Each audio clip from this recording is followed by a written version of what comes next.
नमस्कार दोस्तों, मैं हूं अभिलाष अग्रवाल और आप देख रहे हैं अपनी बात। आज हम खड़े हैं चमारी खुर्द में, जहां चल रही श्रीमद् भागवत कथा में आज दो विशेष प्रसंग सुनने को मिले। श्रीमद् भागवत कथा में राष्ट्रीय कथावाचक अतुल जी रामायणी द्वारा भागवत कथा का वर्णन किया जा रहा है। कंसवध का वर्णन हुआ, जहां कंसवध पर श्रोताओं का आक्रोश था, वहीं रुक्मणी विवाह पर सारे भक्त झूमते नजर आए। अग्नि लगाते उनका इति श्री स्कंद पुराणे रेवा खंडे सत्यनारायण व्रत कथायाम पंचमो अध्याय समाप्त। संग घड़ियाल बज गए दोनों के बेचारे। बलराम जी तो जाके बैठ गए, कन्हैया ने बाहों को ऊपर चढ़ाया, बोले मामा जी आओ ना, कुश्ती में अभी मजा नहीं आया। कंस घबराया, जो चाणूर मुष्टिक को 1 मिनट में पटकनी लगा के मार सकते हैं, मेरी क्या मिसाल। अरे भांजो कैसी बात करते हो, मामा भांजे के बीच में कभी युद्ध नहीं होता। नहीं, हमारे बीच में युद्ध नहीं होगा, बैठो, ऊंचे सिंहासन तुम्हारे लिए बने हैं। कन्हैया ने कहा, अरे मामा जी, प्रेम और युद्ध में काय का नियम, आओ ना, जो होगा सो देखा जाएंगे। कन्हैया ने जब मामा को बार बार कहा तो अगल बगल जो चेले लोग खड़े थे कंस के, बोले जाइए ना महाराज, छोटे छोटे बच्चों से क्या डरना, एक पटकनी। कन्हैया को बलराम जी ने धीरे से कहा, लाला इसने 6 भाइयों को मारा है। कन्हैया ने कहा, दाऊ भैया, एक श्वास में उसका हिसाब लूंगा। कंस आया, भगवान ने अपनी दोनों बाहुओं में अनंत बल को प्रकट किया और अनंत बल को प्रकट करके कंस की दोनों भुजाओं को पकड़ा भगवान ने। भयभीत हो गया। कौन है ये जिसके स्पर्श से स्पंदन क्रिया हो रही है? कौन है ये जिसके स्पर्श से रोम रोमांच हो रहा है? ये कोई साधारण नहीं, ये लगता है देवकी और वसुदेव के गर्भस्थ से जन्म लेने वाला मेरा काल ही है। और 9 पटकनी भूमि में कंस को लगाई और 10वीं बार जोर से पटका, उसके प्राण अनंत आकाश में समा गए। बोलिए कंस मर्दन भगवान की जय। कंस की 2 पत्नियां थी, एक का नाम था अस्ति, दूसरे का नाम था प्राप्ति। दोनों पत्नियों को खबर लगी कि पतिदेव चले गए तो दोनों एक एक पैर पकड़ के रोने लगी। कैसे चले गए?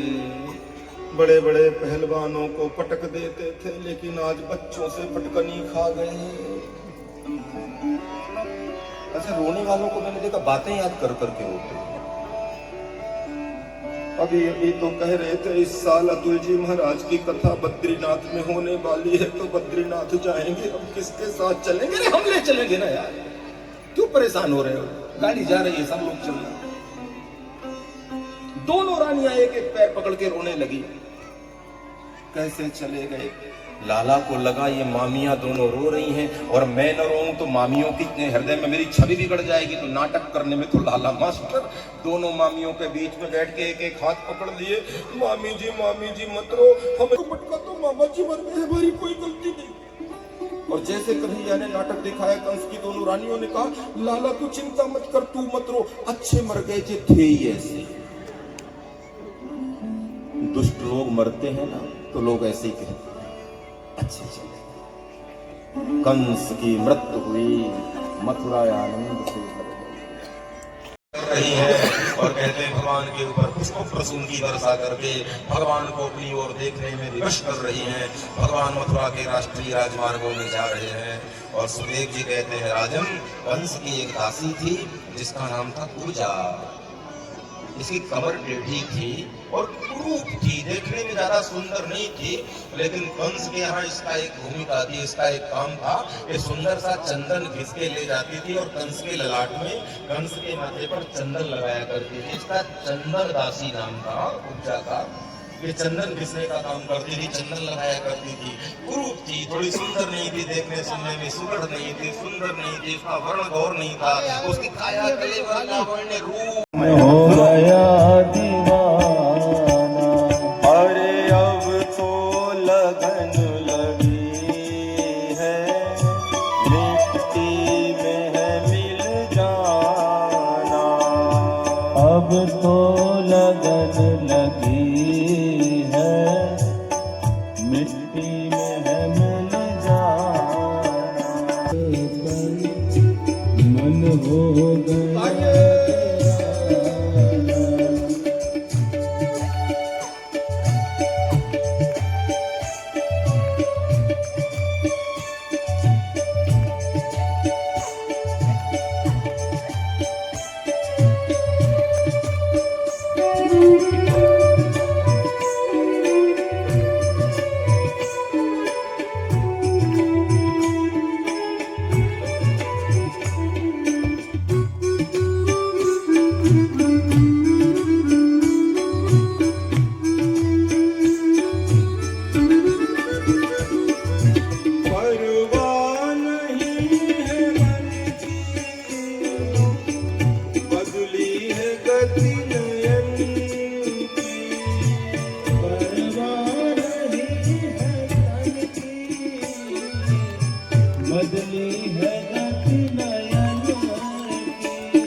दोस्तों, भागवत कथा का ये प्रसंग हमें बताता है कि चाहे परिस्थितियाँ कितनी विकट क्यों ना हो, सत्य की जीत हमेशा निश्चित है।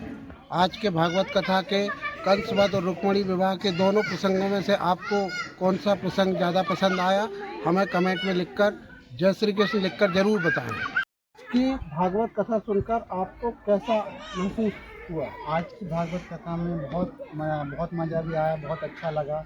गुरुजी ने आज रुक्मिणी विवाह की जो कथा बताई, उसमें हमें ऐसा लग रहा था कि जैसे हम साक्षात द्वारका में खड़े हैं और रुक्मिणी जी और कृष्ण भगवान की शादी में सम्मिलित हुए हैं। यहाँ पर बहुत ज़्यादा पब्लिक थी और सब लोग बहुत आनंद से भागवत कथा सुन रहे थे और सब लोग बिल्कुल हल डुल नहीं रहे थे। बहुत अच्छा लगा, बहुत बढ़िया। और दूसरे श्रोता की राय भी हम जानते हैं अपने चैनल के लिए। भाई साहब, आप बताइए, आज की भागवत में आपको कितना आनंद मिला?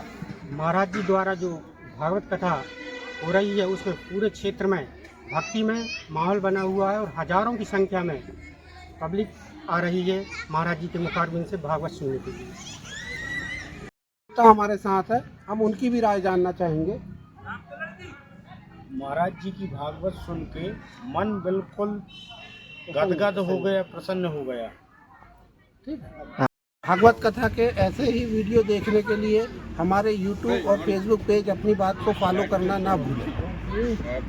सब्सक्राइब करें, शेयर करें, लाइक करें। जय हिंद।